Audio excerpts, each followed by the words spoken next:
We're actually going to start with a story about when Carl was a student.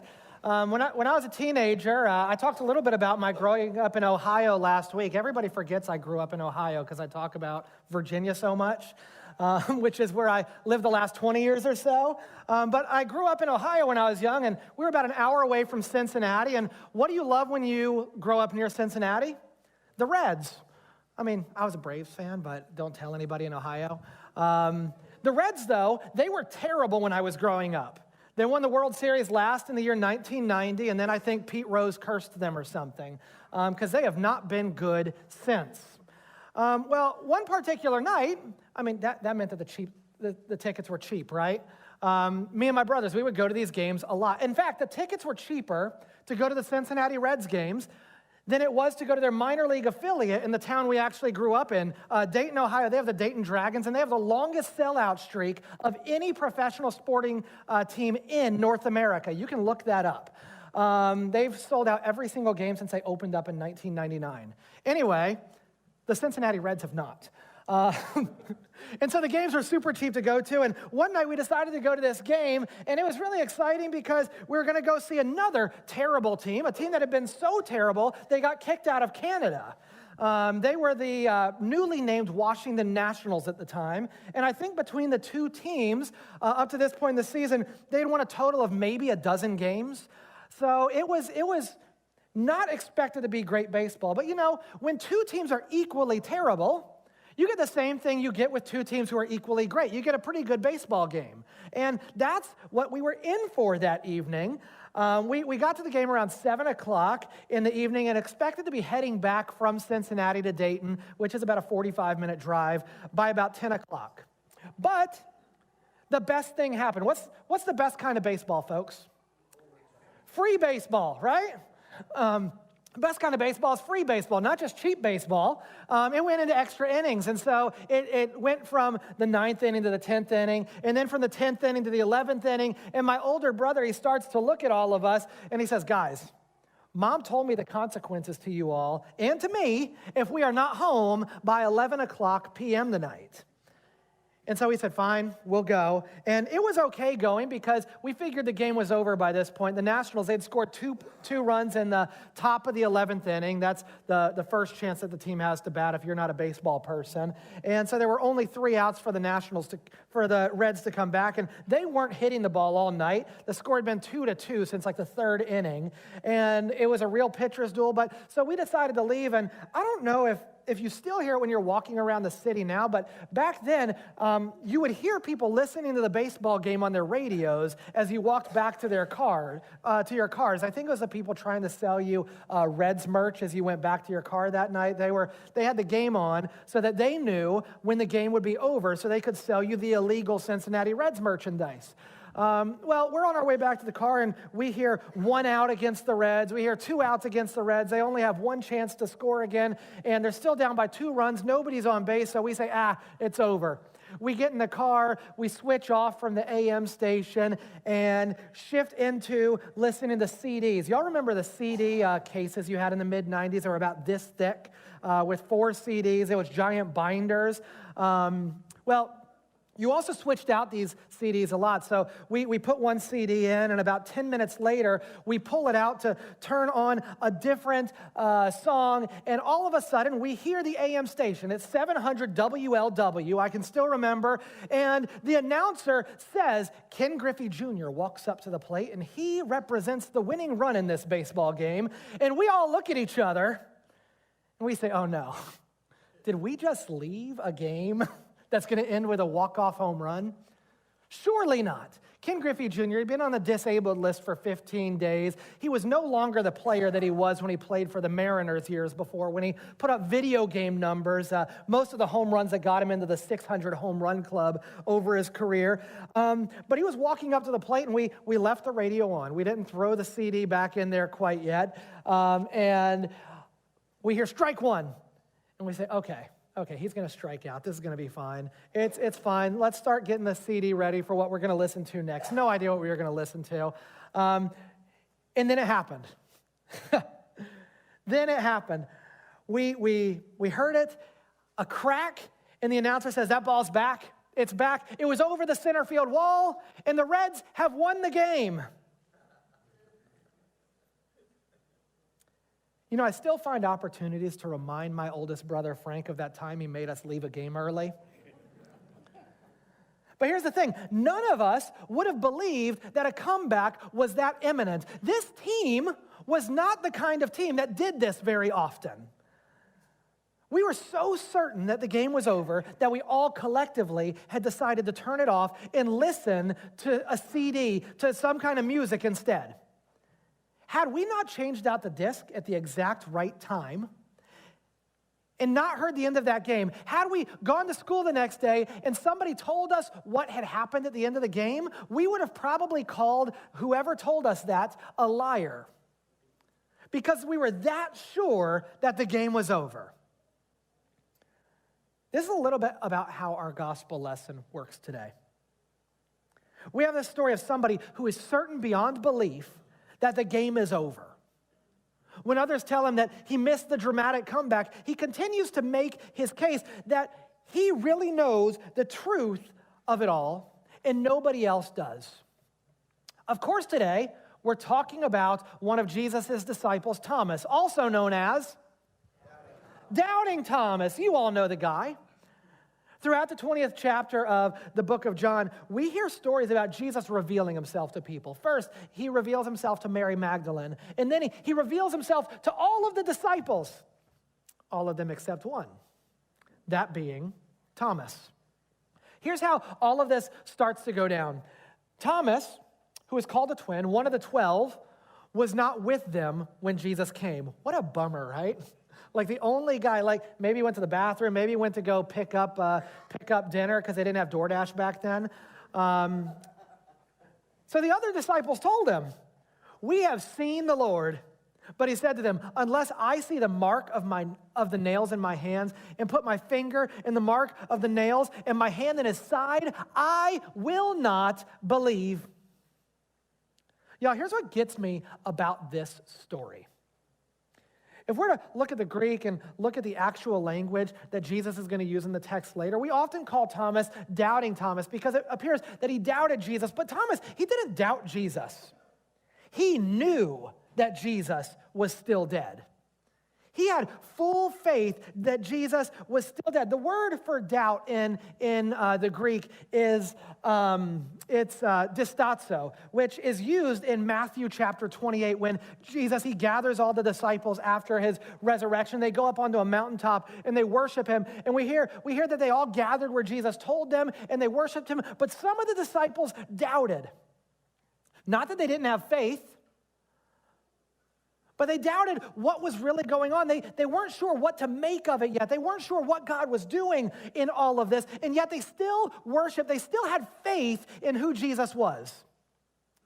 Thomas, he doesn't have a single doubt in his mind. The actual word here that ends up getting used in a few minutes is apistos, which the word for faith is pistos. When you add a before the word in Greek, it means the opposite. So he was unbelieving. Full stop. There is no kind of gray area. Modern translations, they seem to add a little bit of a gray area because we're far more comfortable with gray areas than the book of John was. We say, well, maybe he was thinking. No, he wasn't thinking about it. He was 100% sure that Jesus was dead. As we read this story, it actually seems not to be Thomas whose faith might waver, because he seems to be the most clear about what he believes. Is a resurrected Jesus something that Thomas would have liked to have believed in? Absolutely. But he needs proof after all they've gone through. He needs to see Jesus, the real man with the wounds still intact. He needs to touch him. He needs to know that Jesus isn't just somebody that other people have told him about, but instead that Jesus is real. And y'all know, I think I get Thomas's hesitation. I think I get his unbelief. The other night, as my family watched the Olympics opening, did anybody watch the opening of the Olympics? I'm more excited for the Olympics opening this week than I was about the Super Bowl, probably because my team's not in it. Your team's always in the Olympics, isn't that great? unless it's like 1980. I was so excited for the Olympics, and I love the Olympics. The whole idea of it is that the whole world can actually come together for something, that we can promote unity, and that we can promote peace. It is this incredible moment. Leading up to the lighting of the Olympic basins, a dance that took place, and as the dance finished, I loved the imagery of it. The dancers, they finished, and they were all in this formation. You're watching from up above in a drone capture or something, and they're in the shape of a dove that you see on the TV screen. You're like, wow. That's amazing. And then they start talking, and they start talking about how together we can bring change to our world, how we can bring peace back to our communities, and we can even do things as ambitious as ending wars. And at this moment, I'm suddenly pulled out of what Katie called a collective effervescence, which is this idea of like major wild joy when everybody's all on the same page with everything. I was ripped out of it, and I found myself laughing at the absurdity of saying that the Olympics or coming together as people could end wars. Because if this could actually happen, it would have happened already. We would have done it. I found myself having a Thomas moment. Where's the evidence for any of this they're talking about? I want to see it. But I don't. I see a world that continues to go to war. I see countries strategically waiting until the Olympics are over to declare war on other countries. We still see people suffering. We see our leaders continue to use their influence to divide people rather than to unite them.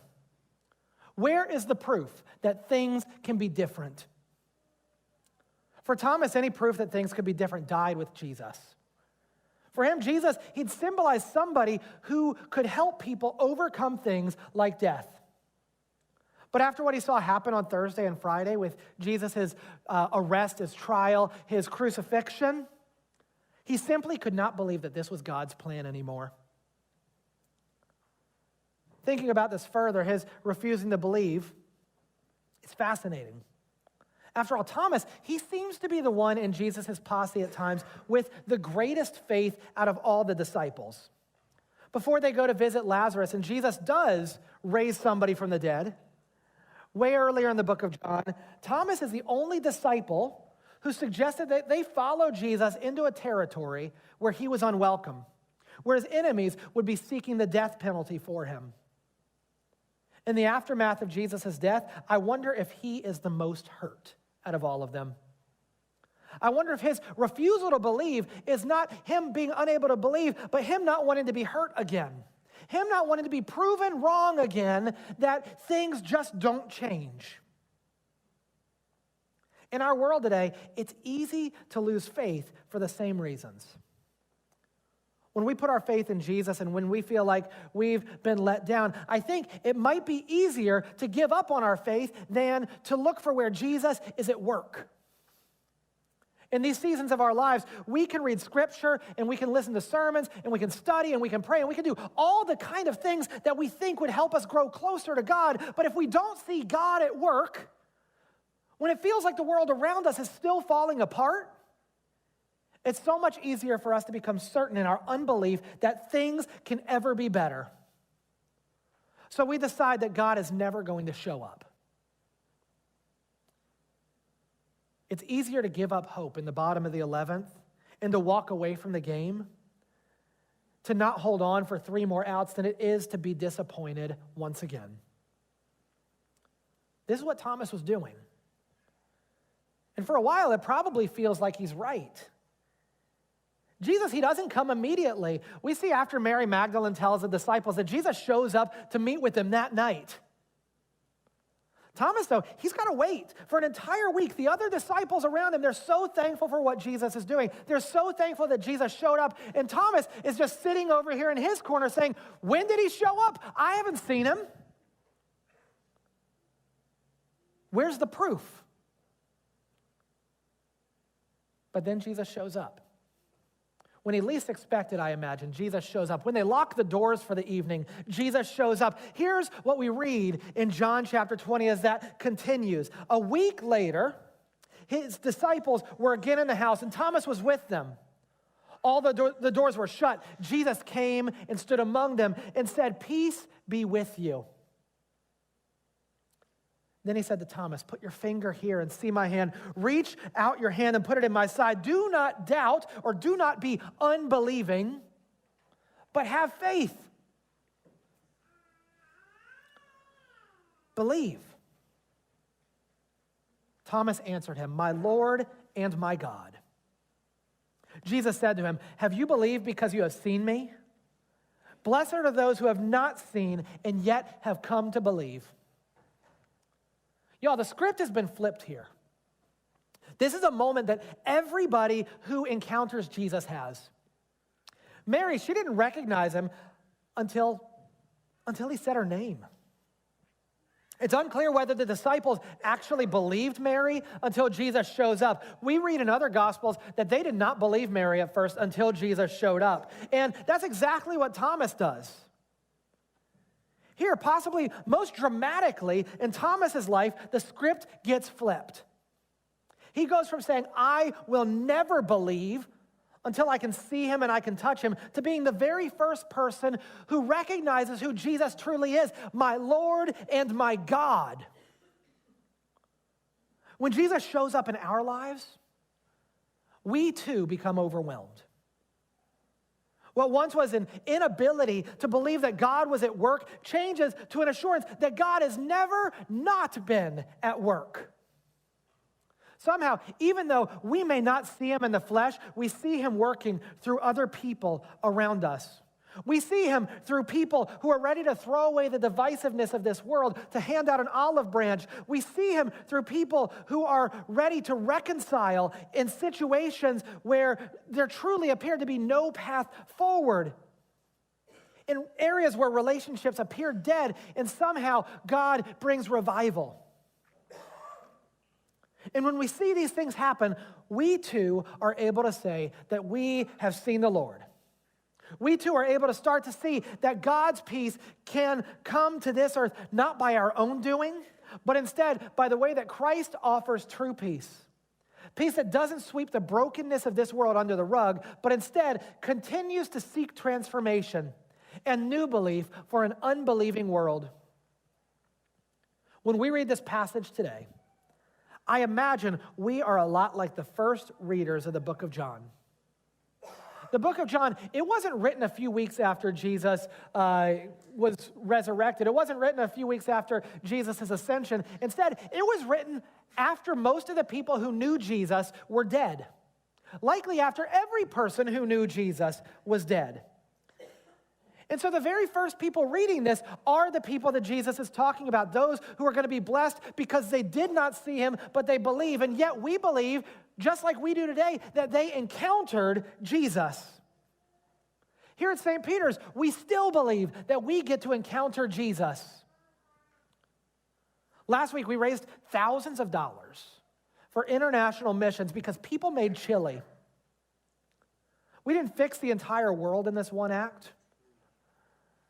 But through it, people believe, people will see how Christ continues to be at work.